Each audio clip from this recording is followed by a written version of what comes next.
last night. He even went as far to call himself the Phantom of the Process. Which is awesome. Right? No way the league allowed. Well, that's what I was going to say. So do you remember 2014, LeBron had the black mask and they made him switch to clear? Brian, do you know, is it like officially against Yeah, the I don't think rules he now? can, but let me just be honest here. If there's not Phantom of the Process shirts this weekend at the Sixers game, somebody... This weekend now, right now. If those are not already printed, Sixers Capitalize fans, you off got to that. get on Right, that. All right. sure. Miss tanking. Laurie Markkinen still going hard in game 82. Gosh darn it. Dunks it. Robin Lopez so impressed. He didn't I think get that he was memo. Did he faint? I can't tell. I'm just impressed there were fans at this game. I like to, you know, tip my cap to the people of Chicago, and that Robin was so invested in this game that he would be knocked over. Bulls fans getting more love than tell White you Sox what. fans apparently. Oh, recently. dang. This was a nightmare for a kid that's, you know, his first NBA game watching. Like this, man, this was ugly. Yeah, poor He child. had nightmares last night. We'll Robin talk about the appreciates Lori's tanking hair. teams later in the show. Make teenagers. Let's give a shout out for Markelle Fultz. He had a tough first 7/8 of the season. Last night, he became the youngest to record a triple-double. He doesn't turn 20 for another month and a half. I'm so happy for him. Yeah, that was big time. I mean, Right? Triple-double seems like getting double digits in scoring these days. It's so many of these guys getting triple-doubles in the league, but, you know, hats I feel off bad to for him. Lonzo Ball. LeBron got to keep record for like 14 years. Lonzo got to got keep it for it like for like 3 4 months. months. You know? I know, but you know what? I mean, people thought, oh, this kid might never end up playing in the NBA, and he's on the that's court with a ridiculous. triple-double That's in Game 82 this season. I think it's great. Miss Clarity.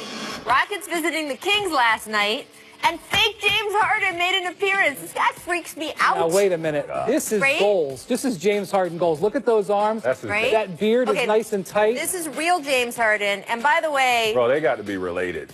these GQ, this is pictures I from know he's not GQ. dressing like that now. Come on now. These photos are amazing. Also, I haven't been able to make it through the entire story because we were preparing for Look this at that. show. That's but like I your did man H. He catch looks the like part your of the man's GQ H's on. story where he says he doesn't eat on blind dates. So there's a lot with this James Harden story. We'll dig into that in the next How many couple blind dates does he go on? I mean, I don't think that's a blind date for the other person, whoever it is, Mr. James Harden Right. is. Talk about durability here for the first time in his career in 15 years. In year 15, LeBron James playing all 82 games. Trace. I don't know where to start with this man. I mean, this is incredible. 15 years and played 82, all 82, and probably had the biggest load of his career this year. I mean, that is very impressive. Also, he needed to get his 10 points and his 5 rebounds to accomplish a couple stat goals Right. last night. Got him done in the first quarter. Right. Ty Lue was like, all right, get him out of here. Boom. Here's a look at the East playoff bracket. This Cavs-Pacers series, look, it's the second straight year. This, 4-5 matchup. Last year it was a clear wash, but this time everyone expects this to be feisty. So, okay, first off, the Pacers were 3 LeBron has taken the Pacers out, and I know the roster has flipped over. LeBron has taken the Pacers out 4 times in the last 7 years. 5. Okay? Secondly, there's some behind-the-scenes Speaking of feisty.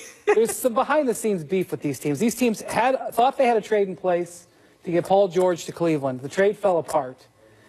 Dan Gilbert had some salt. And I remember a tweet from Rachel Nichols. Remember this? Dan Gilbert going after the Pacers front office saying that Indiana could have done better than they did. Well, guess what? I just filled out my All-NBA ballot, and guess who was on it? Victor Oladipo. Same amount of Cavs as there were Pacers on my All-NBA ballot. So maybe a little extra motivation for the Pacers. That doesn't get them any points, though, Trace. No, I feel good about the Cavs going into the playoffs. Why? Because LeBron James is still on their team. Kevin Love is still on their team. Our friend Paul Nobody else is proven otherwise to be worthy of saying they're going to knock off And you're going to be Cleveland. shocked because Paul Pierce never comes out against the Cavs or LeBron James. Never. He picked this to be a 7-game series. What? Paul, you're wrong. I want to say this. LeBron's career record in the first round is something along the lines of like 48-7. So even if the Pacers get 2 games off, and by the way, he hasn't lost a first-round game. Is it 7 years? No, it's 12 years. 12? He's lost a game in 12 years? No, 7 years. You're right, Rachel. Okay. You got me confused with numbers. Sorry. 7 years since he's lost a first-round playoff game. Worldwide WOB, Rob Perez. You could keep all this straight. If the Pacers get a game off LeBron, it's the best that a team has done. No, I think they'll get a game. You I'm think, not gonna okay. be that I will put, first of all, Indiana, again, They've surprised everyone all season. I don't see any reason they can't make some noise in this playoff. They're also a tougher team than they've been in years past. This is a team that, when the going's gotten tough, they rolled over a little bit. This group is a little bit tougher. The only numbers thing I do want to point out, though, is that people keep saying that the Pacers are 3-1 against the Cavs this year. That is true, but all of those games happened before the trade deadline.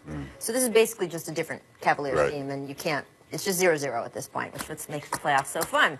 All right, the Sixers, got to get to this. They destroyed the Bucks last night, securing the 3 seed in the East. They ended up drawing the Miami Heat. This has been an intense regular season rivalry. We now get it in the postseason. Take a look here. The team split 4 games this season, separated by a grand total of just 2 points. So an even matchup during the regular season.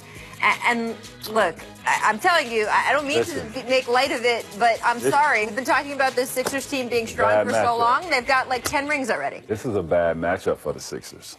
Why? Because I think Miami has a closer. I think if Dwayne Wade was to take over games at the end, it'd be in this series, the first round. Remember, Tracy hit the game winner against the 76ers. And I think they're evenly matched with Joel Embiid in the lineup. Without him, I give the advantage to Miami. Wait.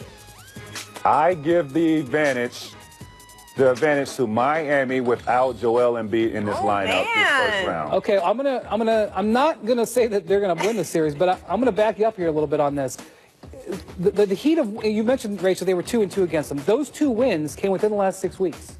They beat them once in Miami, and then they beat them again later. That was not when the Sixers were losing 9 of 10 like back in December. I'm talking about when they got good. The Heat had beaten them twice. The Heat played 19 games this year, 1 possession. Last night they played their 9th overtime game. Regardless of how it goes, these games are going to be tight at the end, and that's where the Sixers' playoff experience is going to get tested. And that's why I think Miami will take this series, because I look at on the Miami side, I think in this first round, D-Wade can take over games. I look on the Philadelphia side. My eyes are rolling back in my head right now. Not because I don't believe in Miami, but I have been watching this network all day, and people have them in the game when it's on the line. Who am I going to give the ball to? I'm seeing people predict that this is going to be a sweep, but I'm just saying that this is going to be a fight. Even if it's 4-1, the Heat are going to make the My best player can't shoot free throws down the stretch of games. If he's going to have the ball, try to drive, he's getting fouled. We put him on the.